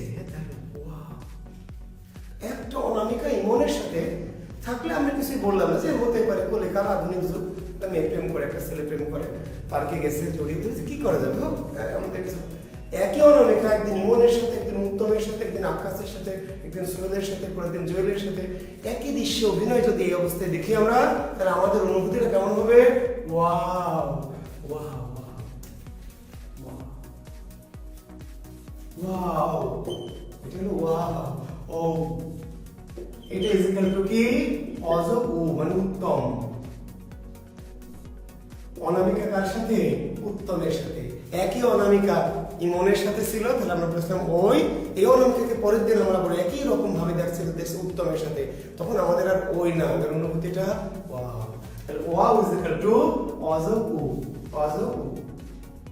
কিংবা যে বললাম বিকল্পে, বিকল্প যদি থাকে, এটা না থাকলে অ, না থাকলে ও, মানে অকে আমরা ও হিসাবে ধরে নিতে পারবো উচ্চারণগত কারণে, কিন্তু আমরা এটি মনে রাখবো মূলত অযোগ ও। তাহলে অযোগ ই আর অযোগ কি? ও। তাহলে একইভাবে প্রশ্ন হবে ও এর বিশ্লেষণ কি, ও এর বিশ্লিষ্ট রূপ কি, ও এর মাঝে কি কি আছে, ও কে ভাঙলে কি কি পাওয়া যায়, ও ও বর্ণটি কি কি বর্ণ দিয়ে তৈরি হয়েছে, ও গঠন করতে কি কি লাগে, না না একই কথা, যাই বলুক, মডারেট যাই করে ও অযোগ। যৌগিক সর্বর্ণ দুইটি। যৌগিক সর্বর্ণ কয়টি? শিক্ষার্থী বন্ধুরা, তাহলে আমাদের 11টি সর্বর্ণ, যেটা দুই ভাগে ভাগ করলাম, মৌলিক আর যৌগিক। যৌগিক যদি দুইটি হয়, তাহলে মৌলিক কয়টি হওয়ার কথা? মৌলিক হওয়ার কথা 9টি। ভালো করে শুনবেন কথাটি। 11টি বর্ণ, যেমন আমরা প্রথমে ভাগ করেছি পূর্ণমাত্রা, মনে আছে? পূর্ণমাত্রা 6টি, অর্ধমাত্রা কয়টি? 1টি, মাত্রাহীন কয়টি? মনে আছে? লেখা থাকবে 4টি, 11টি। আমি যখন ভাগ করবো তখন তোমার 11টি সংখ্যা বেরোতে হবে। হ্রস্ব, মনে আছে? হ্রস্ব কয়টি? 4টি, দীর্ঘ কয়টি? 7টি, কয়টি? 11টি। ভাগ করলে তো আমার মিলতে হবে। তাহলে যৌগিক যদি দুইটি হয়, মৌলিক কয়টি? 9টি হওয়ার কথা, কিন্তু মজার ব্যাপার, মৌলিক বর্ণ কয়টি? উত্তর দেওয়া আছে 7টি। মৌলিক বর্ণ কয়টি? মৌলিক সর্বর্ণের সংখ্যা কয়টি? উত্তর কি? 8টি, সরি 7টি। অবশ্যই দ্বিমত করে 7টি বলেছেন, মূলত উত্তর দেবেন 7টি। মৌলিক সর্বর্ণের সংখ্যা 7টি। এখন তাহলে দুইটি হলো যৌগিক আর 7টি মৌলিক, তাহলে মোট বর্ণ কি? 9টি। মোট বর্ণ তো 11টি, তাহলে দুইটি যৌগিক আর 7টি মৌলিক, বাকিগুলো কি? 3টি বর্ণ আছে, দেখেন, দীর্ঘ ই, দীর্ঘ উ আর রি। দীর্ঘ ই, দীর্ঘ উ আর রি, এই 3টা বর্ণ এই গঠনগতভাবে এদের কোনো ভাগ নাই, মৌলিক না যৌগিক না, এগুলো প্যাট কাটা বর্ণ। আমি লিখো না বিএনপিও না, জাতীয় পার্টি না, জামাত না, কিছু না, পাগল অথবা নিরপেক্ষ। এদের ভাগ কিন্তু আছে, মাত্রাগতভাবে ভাগ আছে, উচ্চারণগতভাবে ভাগ আছে, গঠনগতভাবে দীর্ঘ ই, দীর্ঘ এবং রি, এদের কোনো ক্লাস নাই। যৌগিক হলো দুইটি, ওই আর ও যৌগিক, আর দীর্ঘ ই, দীর্ঘ রি মৌলিক হলো যৌগিক। এখন আরেকটা ভেজাল হলো, থাকলো কয়টি? আপনারা লেখেন তো খাতা, আমার কথা বুঝেছেন কি আমি চেক করবো, প্লিজ আরেকটু শুনেন। 11টি বর্ণ, ওই আর ও হলো যৌগিক, ওই আর ও যৌগিক দুইটা, বাকি ছিল 9টা। এই 9টার মধ্যে বলছে দীর্ঘ ই, দীর্ঘ আর ই, এটা যৌগিক না আবার মৌলিক না, যৌগিক না মৌলিক না। তাহলে বাকি বর্ণ কি কি থাকলো, বর্ণ কয়টি লেখেন, একটু দ্রুত লেখেন, 30 সেকেন্ড সময় দিচ্ছি। ওই ও দুটো যৌগিক, আর দীর্ঘ ই, দীর্ঘ রি যৌগিক না মৌলিক না। তাহলে এই কয়টা বাদ দিলে বাকি বর্ণ কি কি থাকলো দেখেন।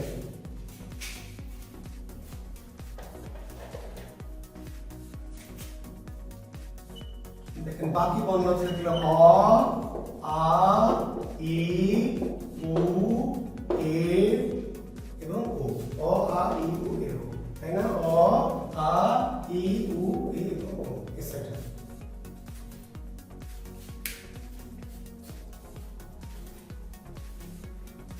একে গরম পানি দিও তো, একটু গরম পানি করো।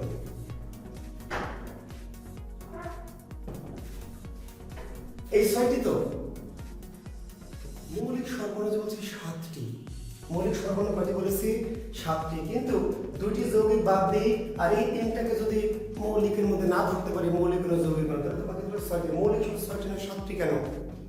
একটি বর্ণ এখানে লাগানো আছে, কি দেখবেন আছে না শিক্ষার্থী বন্ধুরা যারা পড়েছেন? মৌলিক সংখ্যা নেই। আমার প্রশ্ন এই বর্ণ কি বর্ণমালায় আছে? এরকম কোন বর্ণ কি বর্ণমালার মধ্যে আছে? তো বর্ণমালায় যেটি নাই সেটি আপনি পাবেন কই? যে বর্ণটা বর্ণমালার মধ্যেই নাই তাকে আপনি কই পাবেন? আসলে এরকম কোনো বর্ণ নাই, এরকম কোনো বর্ণ নামক কোনো বর্ণ নেই। তাহলে আমরা সাতটি যে কোথায় পাবো? আসলে যে ভালো করে মনোযোগ দেন শিক্ষার্থী বন্ধু। আমি আবার বলেছি, আমার কাছে 500 টাকা দিয়েছেন আমাদের চাকরি শেষে। যদি মনোযোগ দেন 500 না 5000 না আরো অনেক টাকা মনে হবে যে এইটা আমার আরো অনেক টাকা দেওয়া উচিত ছিল। কিন্তু মনোযোগটা রাখবেন আর একটু আমাকে উপলব্ধি বোঝার চেষ্টা করবেন, ঠিক আছে? জি। আর সাউন্ডে যদি প্রবলেম মনে হয় কারো আসতে মনে হয় তাহলে আপনারা একটু হেডফোন ইউজ করবেন। হেডফোন তাহলে শব্দ করবে। শিক্ষার্থী বন্ধু, যে এই ডাবল পার্ট বোঝেন? ডাবল অভিনয়। এই হলো মোশাররফ করিম, এই বেটা হলো মোশাররফ করিম। ওই একাই বাপ একাই বা বেটা, কিন্তু একাই দুই জমজ। মানে আমরা এখানে দেখছি একটা, কিন্তু একে ধরতে হবে দুইটা চরিত্র। কেমন করে দেখেন শিক্ষার্থী বন্ধুরা? রস্বই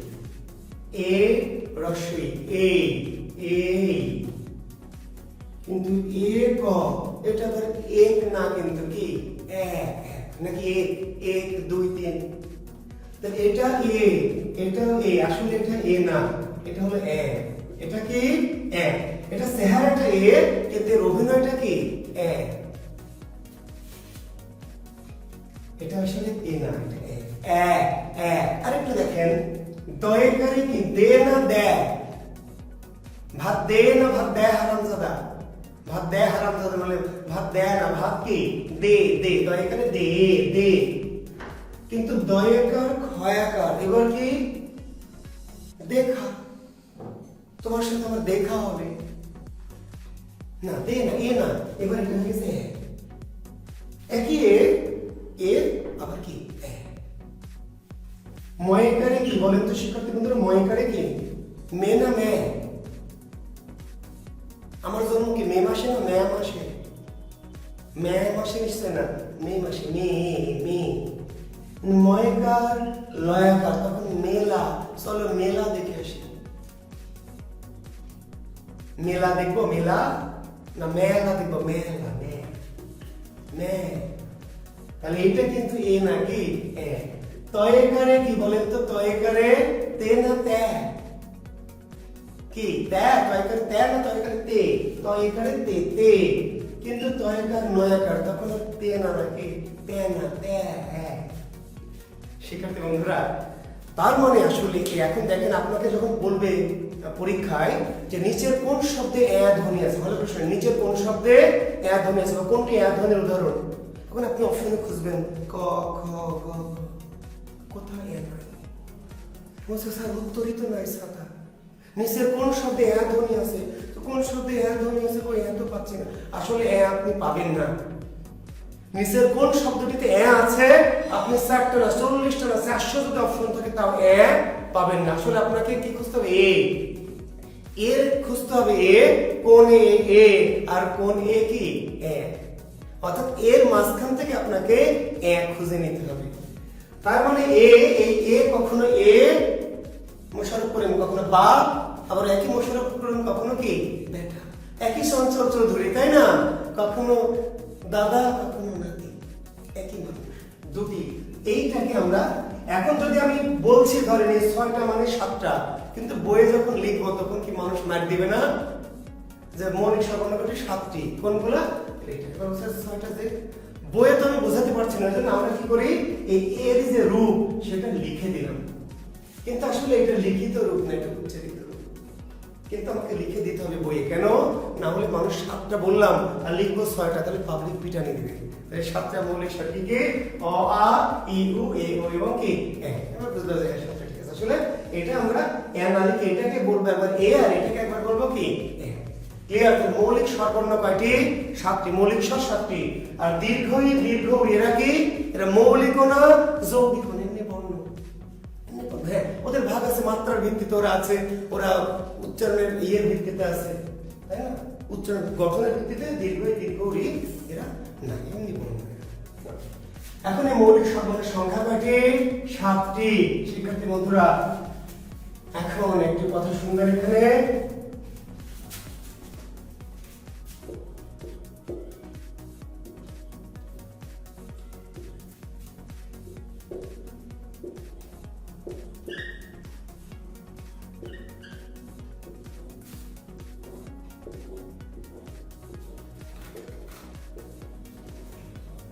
এই ছকটি একটু দ্রুত একটু আঁকিয়ে ফেলবেন আমার মতো করে, যেমন করে আঁকিয়েছি একটুখানি একটু দ্রুত এই ছকটা আঁকাবেন।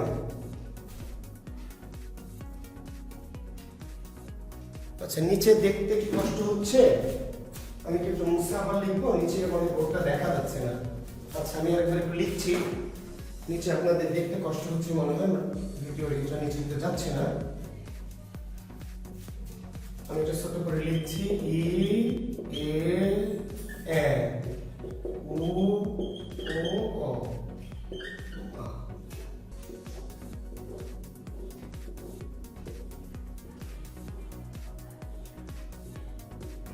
হ্যাঁ, একটু লিখে ফেলেন, ছকটা তুলে ফেলেন।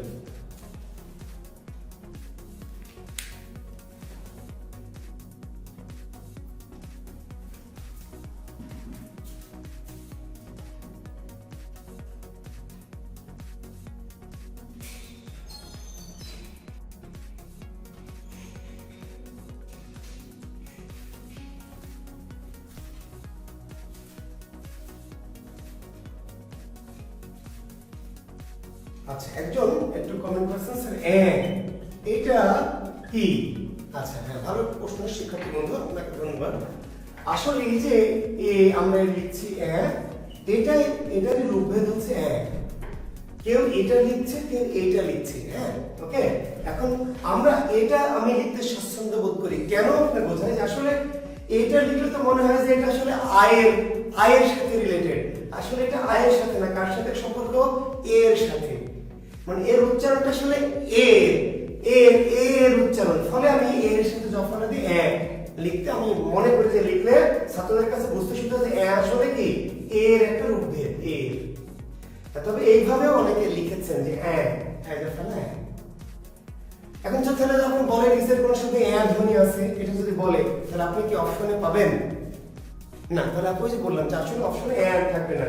এই আর এই একই শব্দের বানানো রূপভেদ। তো আমি আবার বলছি, এটাতে অনেকে লেখে এটাই দেয়, কিন্তু এটা আমি দেই কেন? যে এটা দিলে এই এটার যে এটা রূপ সেটা আপনারা বুঝতে যাতে সুবিধা হয়। মনে করেন আই জফলা না, এটা আসলে এই কে আমরা বলছি কি ঠিক আছে? তো কাজে এটাও আছে, কোন বইয়ে এই দেওয়া আছে, এটা দুটোই দেওয়া আছে, ঠিক আছে? আচ্ছা, এখন আমরা এখানে কয়টা বর্ণ লিখেছি দেখেন তো শিক্ষার্থী বন্ধুরা, কয়টা বর্ণ লিখেছি? 7টা বর্ণ লিখেছি, তাই না? 7টা। কোন 7টা বর্ণ লিখেছি? না, অনেকে বলে লিখে যাবে না, তবে এই দুটার মধ্যে যদি আপনি মনে করেন যে কোনটা বেশি অ্যাপ্রোপ্রিয়েট, তাহলে এটা। ঠিকই বলেছেন, লেখা যাবে না। আমি আবার বললাম যে কেন আমি একটু এটার প্রতি কেন একটু দুর্বল, যে আমার মনে হয় যে এটা যদি লিখি আমরা, তাহলে শিক্ষার্থীরা বুঝবে যে এটা আসলে এর রূপভেদ, এর সাথে রিলেটেড, আমাদের বুঝতে সুবিধা হবে। কিন্তু এটা বেশিরভাগ তো এই দুটার মধ্যে যদি আপনি মনে করেন এই দুটার মধ্যে কোনটা আসলে একটু বেশি বেস্ট, তাহলে অবশ্যই এই দুটোর মধ্যে ক্লিয়ার। তাহলে আপনার যদি মনে হয় যে স্যার আমরা তাহলে বেস্ট গ্রুপটাই নিব, তাহলে এর জায়গায় আপনি আইজ অফলা দিয়ে নেন, তাহলে কিন্তু আমি আবার বললাম যে কেন আমি এজ অফলা দিয়ে লিখতে পছন্দ করি, যাতে আপনি বুঝেন যে আপনি আসলে এটা এর সাথে আয়ের কোনো সম্পৃক্ততা নাই, এর সাথে সম্পৃক্ততা থাকে আর এর। তো যাই হোক, তবে আপনি যদি মনে করতে লেখেন যেটা যেভাবে লেখেন সমস্যা নেই। আচ্ছা, ধ্বনি আর বর্ণের যে পার্থক্য, একই পার্থক্য। তো বর্ণ আর ধ্বনির পার্থক্য কি? গত ক্লাসে কি বলেছিলাম না বলিনি? ধ্বনি আর বর্ণের পার্থক্য কি বলেন? বর্ণ কি ধ্বনি কি? আমাকে একজন বলছে স, আমার গ্রাম থেকে এক দোস্ত এসেছে, বলছে স, হাই স, স, স, এটা ধ্বনি। চ কি, এটা ধ্বনি। কিন্তু এই যে লিখলাম বর্ণ। আচ্ছা, ও কি, এটা ধ্বনি। বর্ণ। আচ্ছা, হ, হ, তাহলে হ কি, হ বললেন এটা ধ্বনি, আর হ লিখলেন এটা বর্ণ। ক, খ, এই ক, ক, ক কি, ক মুখে ক, ধ্বনি, আর এটা লিখলাম বর্ণ। ধ্বনি আর বর্ণ একদম একই জিনিস, পার্থক্য কি, একটা উচ্চারিত, একটা লিখিত। বুঝতে পারলেন? উচ্চারিত রূপটি ধ্বনি, আর ধ্বনির লিখিত চিহ্নটা হচ্ছে বর্ণ। ধ্বনির লিখিত রূপ বা চিহ্ন বা প্রতীক কি, বর্ণ, আর বর্ণের উচ্চারিত ধ্বনি। বর্ণের উচ্চারিত রূপ ধ্বনি, একইভাবে ধ্বনির লিখিত রূপটা কি, বর্ণ। এখন বলেন ধ্বনি আগে না বর্ণ আগে, বলেন সেক্ষেত্রে বন্ধুরা, ধ্বনি আগে নাকি বর্ণ আগে? অবশ্যই ধ্বনি। হাজার হাজার লক্ষ লক্ষ বছর আগে ধ্বনি মানুষের মুখে ছিল, পরবর্তীতে বর্ণে রূপান্তর করা হয়েছে। ঠিক আছে? তাহলে এই যে ধ্বনি নির্দেশক প্রতীক, ধ্বনি নির্দেশক প্রতীক বা চিহ্নকে বলে বর্ণ। এই যে মুখে বললাম যে আ, আ, আ, আ, হ্যাঁ আ, আ, এটা ধ্বনি আ, কিন্তু যখন লিখলাম ধ্বনির সাংকেতিক চিহ্ন বা প্রতীক হচ্ছে বর্ণ। আচ্ছা, তাহলে আমি আলোচনায় যাই। আমি এখানে 7টি বর্ণ লিখেছি। ঠিক আছে? 7টি বর্ণ, কোন 7টি? মৌলিক স্বরবর্ণ বা মৌলিক স্বরধ্বনি। আমি যদি লিখি তাহলে বর্ণ, আর যখন উচ্চারণ করব তাহলে ধ্বনি। আচ্ছা, এখন আমরা এই 7টি বর্ণ এখন লিখবেন, নিচ দিয়ে আপনারা লিখবেন ছকের নিচে। আমার যেহেতু নিচে লিখলে আপনারা দেখতে পাচ্ছেন আমার ভিডিওতে, আমি পাশে লিখছি, আপনারা ছকের নিচে লিখবেন। এমন জিহ্বার অবস্থানের ভিত্তিতে, জিহ্বার অবস্থানের ভিত্তিতে মৌলিক স্বর 3 ধরনের।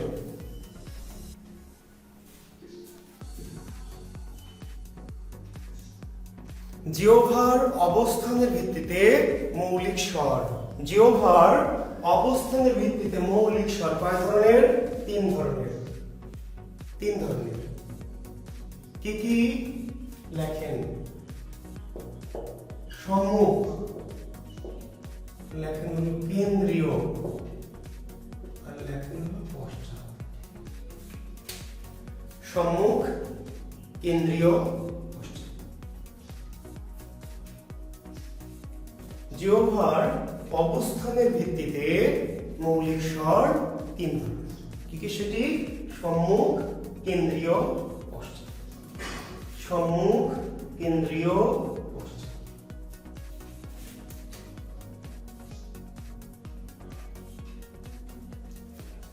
এখন আপনাকে প্রশ্ন করবে বিএসসি কিংবা প্রতিযোগিতামূলক যে কোনো পরীক্ষা, যে সম্মুখ স্বরধ্বনি কয়টি?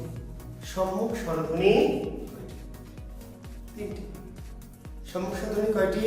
3টি। কি কি? ই, এ, এ। সম্মুখ স্বরধ্বনির সংখ্যা কয়টি? সম্মুখ স্বরধ্বনির সংখ্যা 3টি। কি কি? ই, এ, এ। পশ্চাৎ স্বরধ্বনি কয়টি?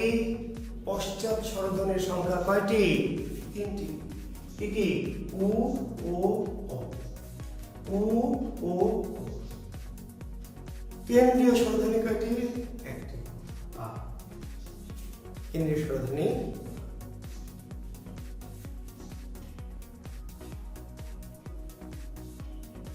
সম্মুখ, কেন্দ্রীয়, পশ্চাৎ।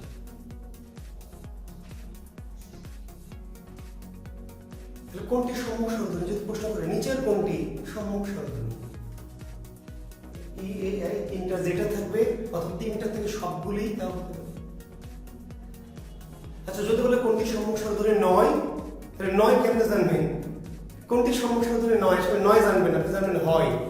তাহলে কোনটি সম্মুখ স্বরধ্বনি নয়, তাহলে 3টি অপশনে সম্মুখ স্বরধ্বনি থাকবে, আর একটা তো অন্য কিছু না, যা খুশি তাই থাক। এই 3টার বাইরে যা থাকবে সেটা সম্মুখ নয়। এই তিনটার বাইরে যা খুশি তাই থাকবে, সেটি সম্মুখ। তাহলে কোনটি পশ্চাৎ, তাহলে উ অ পশ্চাৎ, কোনটি পশ্চাৎ নয়, তাহলে এই তিনটা বাদ দিয়ে যেটি থাকবে পশ্চাৎ নয় কোনটা আপনি জানবেন, আপনি দেখবেন কোনটা কোনটা পশ্চাৎ। তাহলে পশ্চাৎ পশ্চাৎ পশ্চাৎ বাদ দিলে যেটা থাকবে সেটা পশ্চাৎ নয়। আর কেন্দ্রীয় স্বরধ্বনি পাটি একটি, কেন্দ্রীয় স্বরধ্বনি একটি, কোনটি আকে বলে কেন্দ্রীয় স্বরধ্বনি। এখন আপনি লিখবেন জিহ্বার উচ্চতার ভিত্তিতে, জিহ্বার উচ্চতার ভিত্তিতে মৌলিক স্বর 4 ধরনের। জিহ্বার উচ্চতার ভিত্তিতে মৌলিক স্বর 4 ধরনের।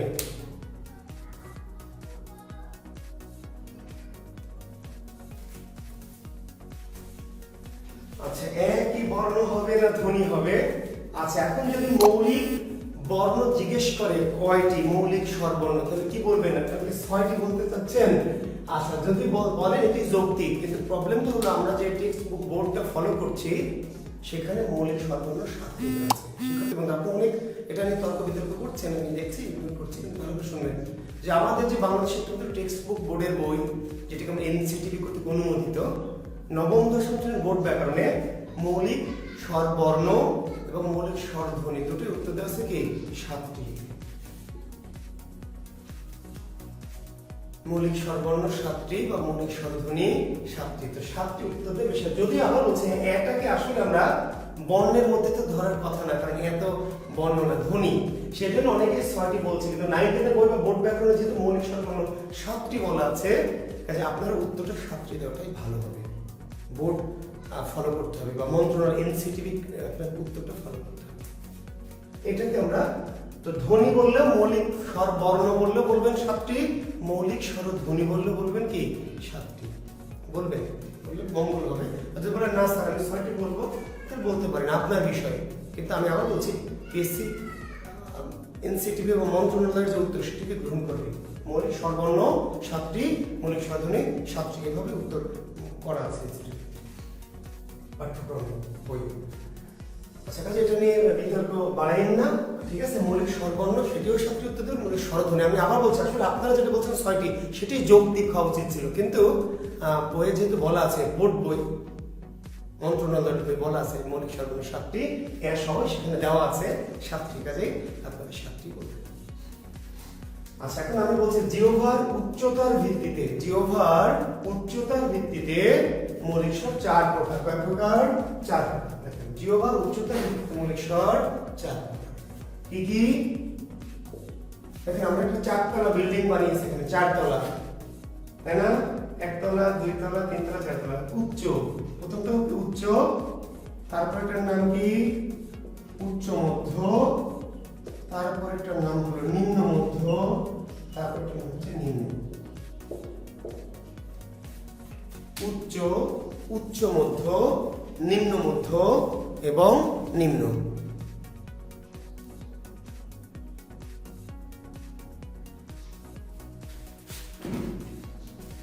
উচ্চ, উচ্চ মধ্য, নিম্ন মধ্য এবং কি নিম্ন। তাহলে জিহ্বার উচ্চতার ভিত্তিতে, উচ্চতা অর্থাৎ আমাদের জিহ্বাটা যখন আমরা এই বর্ণগুলো উচ্চারণ করি, তখন কোনটার সময় উঁচা হয়ে থাকে, কোনটার সময় মাঝে থাকে, কোনটার সময় নিচে থাকে, ঠিক আছে? যেমন যখন বলবেন শিক্ষার্থী বন্ধুরা, এগুলো অনেক বিষয় আমি সামনাসামনি আপনাদেরকে পেলে আমি খুবই মজা পেতাম, ভালো লাগতো। কিছু জিনিস একটু প্র্যাকটিক্যালি আপনাদের সাথে করতে পারলে বা করাতে পারলে ক্লাসটা আরো দারুণ উপভোগ্য এবং আরো বেশি কার্যকর হতো। আমি চেষ্টা করছি যদিও অনলাইনে, কিন্তু আবার বলছি যে কিছু বিষয় যদি আপনারা থাকতেন সামনে, তাহলে আমি আপনাদের কাছ থেকে এগুলো একটু ফিডব্যাক নিতে পারতাম, তাহলে ভালো হতো। তারপরে একটু আমার সাথে যদি একাত্ম হয়ে ক্লাসটি করার চেষ্টা করেন, আমার মনে হয় যে ভালো ফল পাবে। আমরা যখন বলছি যখন বলছেন দেখেন জিহ্বাটা একদম নিচের দিকে চেপে আছে, নিচে। জিহ্বাকে আপনি একটু উঁচা করেন তো, যখন বলবেন জিহ্বাটাকে কিন্তু চেপে নিচে রাখতে হবে, নিম্ন। কিন্তু যখন বলছেন জিহ্বাটা তো নিচে না, মোটামুটি একটু উপরে আছে। জিহ্বা অর্থাৎ আ, ই বলেন ই, ই আর আ বললে দেখেন জিহ্বাকে আপনি কি করছেন, চেপে একটু নিচের দিকে রাখছেন। তো যাই হোক, আ হচ্ছে নিম্ন স্বর, ই উ হচ্ছে উচ্চ স্বর। ই উ উচ্চ, উপরে যেটা হচ্ছে উচ্চ, তারপর উচ্চ মধ্য এ ও, নিম্ন মধ্য এ অ এবং নিম্ন কি আ। উচ্চ, উচ্চ মধ্য, নিম্ন মধ্য এবং নিম্ন, সিম্পল। উপরে দুটো উচ্চ, তার উচ্চ স্বর কয়টি? দুইটি। উচ্চ স্বর দুইটি, ই উ। উচ্চ মধ্য এ, উচ্চের কাছে উচ্চ মধ্য, নিম্নের কাছে সে নিম্ন মধ্য। ই ও উচ্চ, এ ও উচ্চ মধ্য, এ অ নিম্ন মধ্য আর আ কি নিম্ন। উচ্চ, উচ্চ মধ্য, নিম্ন মধ্য।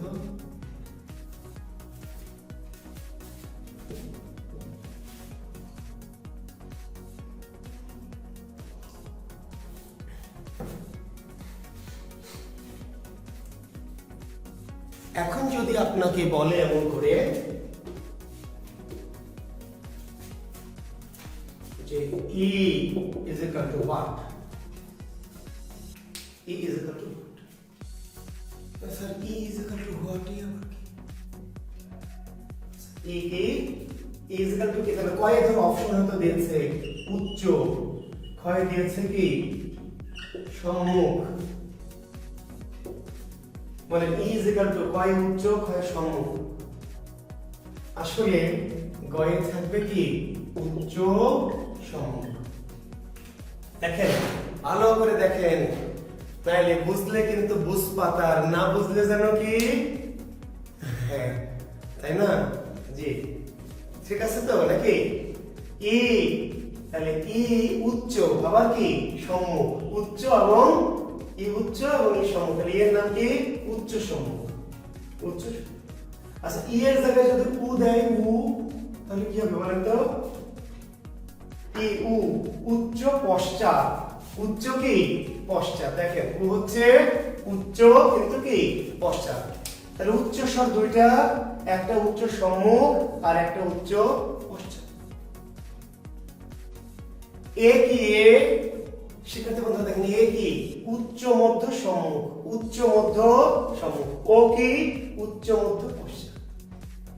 এ নিম্ন মধ্য সম্মুখ, নিম্ন মধ্য, আর অ কি নিম্ন মধ্য পশ্চাৎ। আ নিম্ন কেন্দ্রীয়, নিম্ন কেন্দ্রীয়,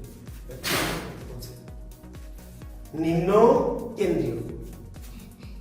নিচের কোনটি উচ্চ সম্মুখ স্বর, নিচের কোনটি উচ্চ পশ্চাৎ স্বর, উচ্চ মধ্য সম্মুখ। এখন এইগুলো যখন আসবে পরীক্ষায় মাথা ঘুরবে, ঘুরবে না মাথা?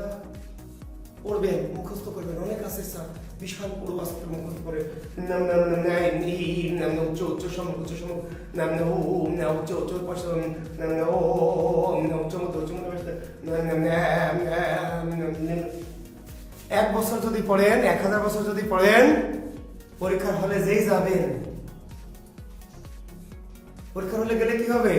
ব্রেনের মধ্যে সব বাড়তি একটা চাপ পড়বে, যেই চাপ পড়বে সবকিছু ভুলাই যাবে। এইভাবে পড়া যাবে, মনে কি করবেন? এই যে এত কথা বললাম সব ভুলে যাইতে হবে, সব কথা ব্রেনে নেওয়া যাবে না। আচ্ছা এখন প্রশ্ন যদি আসে এরকম, আপনি কিছু করবেন না, আপনি এগুলি মনে রাখবেন না, কিন্তু পরীক্ষার উত্তর দিবেন।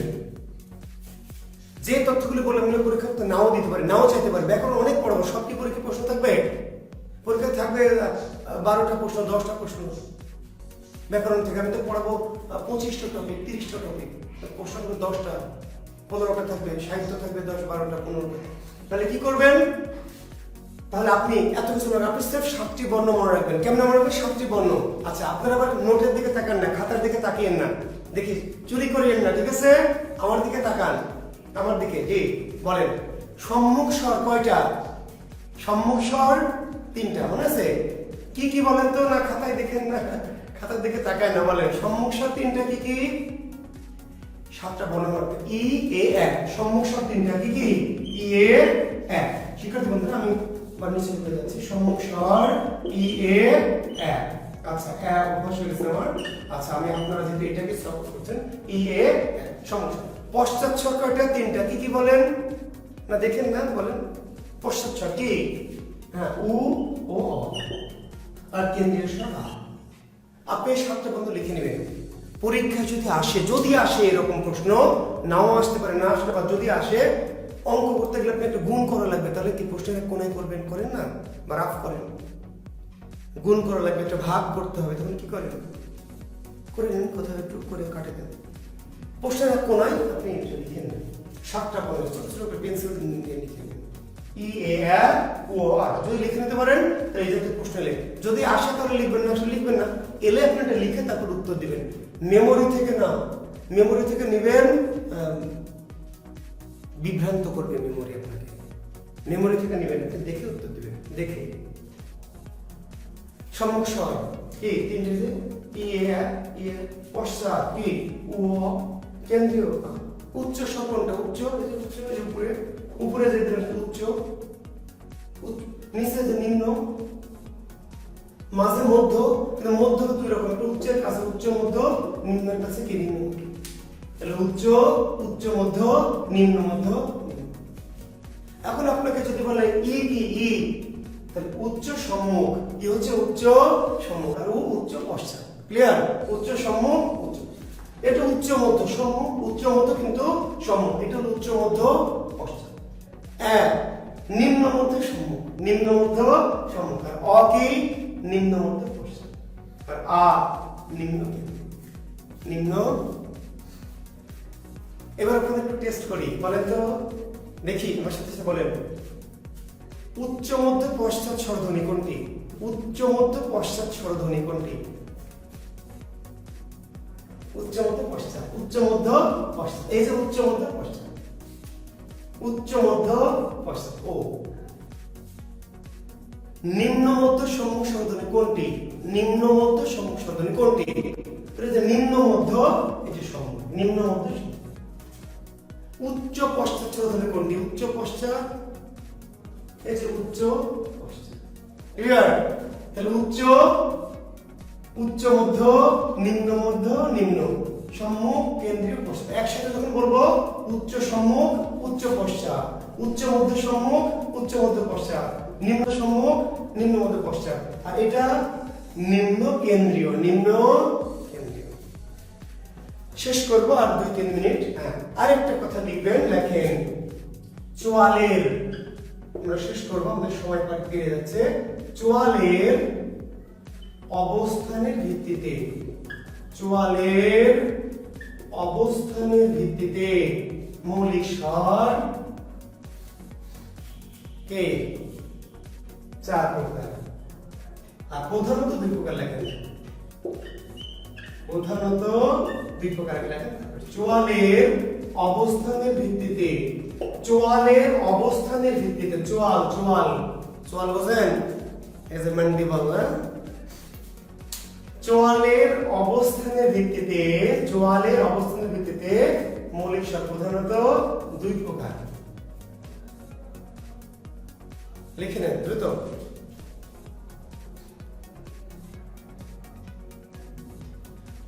চোয়ালের অবস্থানের ভিত্তিতে মৌলিক স্বর প্রধানত 2 প্রকার। চোয়াল, হ্যাঁ, কি কি? একটির নাম লেখেন সংবৃত, কি লিখবেন?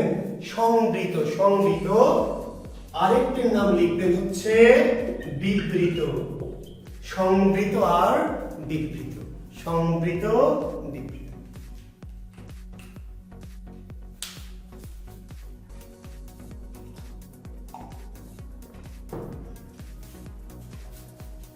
এখন দেখেন, প্লিজ শোনেন, ভালো করে শোনেন। ধ্বনি তত্ত্ব পড়াচ্ছি, ধ্বনি বিজ্ঞান। ধ্বনি কি? বিজ্ঞান, ভালো করে বুঝেন। আচ্ছা বলেন তো আ, বলেন তো আ। সবাই দেখেন, এই যে বললাম যে আমার কিন্তু সামনে থাকলে আমার যে সুবিধাটা হতো সেটা আমার হচ্ছে না। আপনারা আমাকে সহযোগিতা করবেন, দূরে থাকলে ফাঁকা মারবেন না। সবাই জোরে বলেন আ, আ বলেন আ, আরো জোরে বলেন আ, জোরে আ। আচ্ছা দেখেন, বলেন তো এবার ই, ই বলেন তো ই, ই, আরো জোরে ই, আরো জোরে ই। আচ্ছা ই, যত জোরে বলছি ই। আচ্ছা বলেন ই আ, বলেন আ ই। আচ্ছা চোয়ালের মধ্যে কি পার্থক্য বুঝতে পারছেন? বুঝতে হবে, বুঝেন। যখন আমরা ই বলছি ই, যত জোরে বলি ই ই, মুখটা এরকম ই, কিন্তু যখন বলছে আ, মুখটা হয়ে যাচ্ছে হা আ। আচ্ছা, আপনি মুখটা হা না কোথায় না কোথায় যত ইচ্ছা খুশি আমরা হা করে বলছি আ আ। এবার মুখটা চাপা রেখে আ বলেন তো, চাপা রেখে, ফাঁক বেশি করবেন না, কম ফাঁক করে চাপা রেখে আ বলেন। আ বলতে গেলে অবশ্যই আপনাকে মুখটা কি করতে হবে, খুলে দিতে হচ্ছে আ, এই মুখটা বড় করে খুলে দিতে হচ্ছে আ।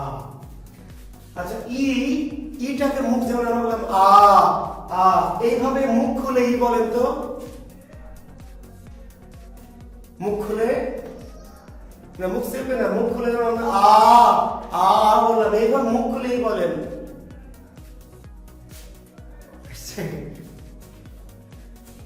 কেন, কিছু স্বর বলতে গেলে সোয়ালের দরজা বড় ফাঁকা করে দিতে হবে, টাক বের হবে, বড় গেট খুলে দিতে হবে, সাইকেল বের হবে, তাই না, তাহলে পকেট গেটটা খুলে দিলাম।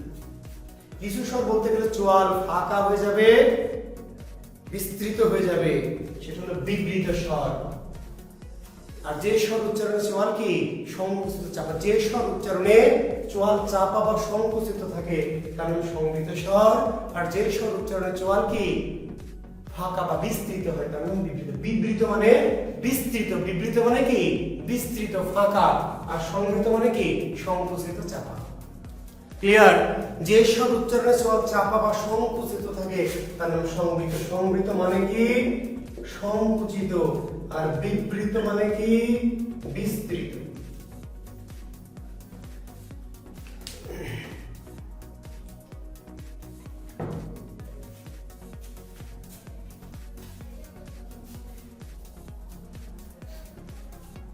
এখন পরীক্ষার প্রশ্ন হবে নিচের কোনটি সংবৃত স্বর, কোনটি বিবৃত স্বর। পড়ার দর মনে এমনি সংবৃত কোনটি সংবৃত, আপনি উচ্চারণ করবেন, উচ্চারণ করবেন, মুখ আপনাকে বলে দিবে যে কোনটি সংবৃত কোনটি।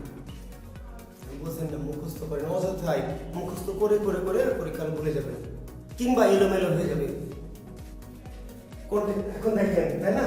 তাহলে ই ই, উ যদি বলেন উ উ, তাহলে মুখ কি বেশি বড় ফাঁক হচ্ছে না চাপা থাকছে? দেখেন তো, উ উ ফাঁক হচ্ছে না চাপা থাকছে, ই উ চাপা, আ বলেন। আচ্ছা, এ বলেন তো, এ জোরে বলেন, এ আরো জোরে বলেন, এ এ। এবার বলেন এ এ, ঠিক আছে? বলেন দে, জোরে বলেন দে দে। এবার বলেন দেখা দেখ। যখন বলছেন এ, মুখটা স্বাভাবিক, এ এ এ, আর এক এক, তাহলে এই বললে এই এই বলেন এই। এবার বলেন কি এক এক, মে, দেখেন মে মে মে, এই যে মুখ স্বাভাবিক মে, তখন বলছেন মেলা মে, তাহলে মুখটা হয়ে যাচ্ছে ভ্যা। তাহলে এ চাপা স্বাভাবিক, আর কিন্তু এক খুলে দিল, বলে দিল। তাহলে সংবৃত একইভাবে ও আর অ, বলেন তো ও ও, এবার বলেন ও, এবার বলেন অ। কোনটা চাপা কোনটা খোলা? ও, এটা চাপা স্বাভাবিক, অ। তাহলে এক, এবার আবার একটু এক খোলা, অ খোলা, আও খোলা। তাহলে আও বিবৃত, এ অ বিবৃত, কিন্তু এই দুই বিবৃতের মধ্যে একটু পার্থক্য আছে, আপনারা বলেন আমাকে। আ আ এটা বললাম খোলা, আবার এ অ এটাও খোলা, কিন্তু দুই খোলার মধ্যে পার্থক্য কি? একটা বেশি খোলা, একটা কম খোলা। এবার কোনটা বেশি খোলা? আ বেশি খোলা, আ পুরা খোলা। কিন্তু আমি যখন এই আ যেমন করে বললাম, অ অমন করে বল খুলবো, কিন্তু একবারে পুরা না, অ অ। তাহলে বেশি খোলা বিবৃত, একটু কম খোলা অর্ধ বিবৃত। খোলা কিন্তু বেশি নাকি কম? বেশি খোলা বিবৃত, একটু কম খোলা, তাহলে কি অর্ধ বিবৃত। উপরের দুটোই চাপা, ইউ এটাও চাপা, এ ও এটাও চাপা, বললাম যে চাপা, ইউ চাপা, এ ও এটাও চাপা স্বাভাবিক, কিন্তু দুটো থেকে বেশি চাপা একটু কম চাপা, আপনারা বের করে নেন, আমি বলবো না। সবাই যদি বলে দেবো তাহলে আপনারা কি বুঝলেন বলেন? ইউ এটাও সব চাপা, এ ও চাপা, কিন্তু দুটোর মাঝে একটু পার্থক্য আছে, কম বেশি আছে, বেশি চাপা আর কম চাপা। ইউ বেশি চাপা, একদম চাপা সংবৃত। এ ও চাপা, কিন্তু একটুখানি হয়েছে। তাহলে এটা সংবৃত বেশি চাপ আর একটু কম চাপ, এটা অর্ধ সংবৃত। অর্ধ সংবৃত। এখন চুয়াদের অবস্থানের ভিত্তিতে স্বর কয় প্রকার? তাহলে বলবেন 4 প্রকার। একটু আগে বললাম 2 প্রকার প্রধানত। খেয়াল করবেন, প্রশ্ন খেয়াল করবেন, উত্তর ভুল হবে। চুয়াদের অবস্থানের ভিত্তিতে মৌলিক স্বর প্রধানত কয় প্রকার? 2 প্রকার। কি কি? সংবৃত আর বিবৃত। আর যদি বলে চুয়াদের অবস্থানের ভিত্তিতে মৌলিক স্বর কয় প্রকার? এটা 4। কি কি? সংবৃত, অর্ধ সংবৃত, অর্ধ বিবৃত, বিবৃত। সংবৃত, অর্ধ সংবৃত, অর্ধ বিবৃত।